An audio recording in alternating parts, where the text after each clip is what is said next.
Hello and welcome to Craftiosity, the subscription box of modern craft kits where we make it easy for you to be creative.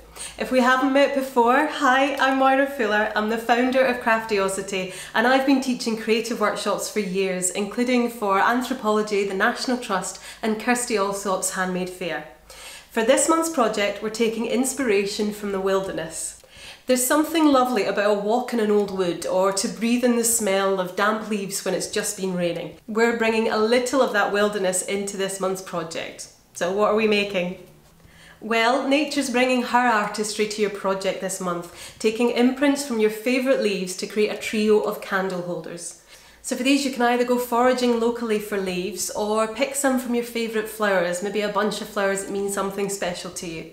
We'll show you step by step how to attach your leaves to the cup, create and pour the casting plaster, set the tea light holders and once it's solidified, deconstruct the cup to remove the leaves.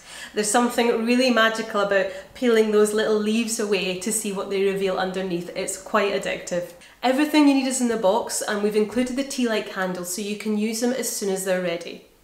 If you've any questions about this process, the kit, or other questions about Craftiosity, just let me know. We've just opened the doors for new subscribers, so if you'd love to join us for this craft kit and have a brand new modern craft kit landing on your doorstep each month, just have a little look on our website, there's more information there. This is a limited edition craft kit and last orders are this Sunday 30th of June, so if you'd love to get crafting with us, don't leave it too long, click on the link to learn more.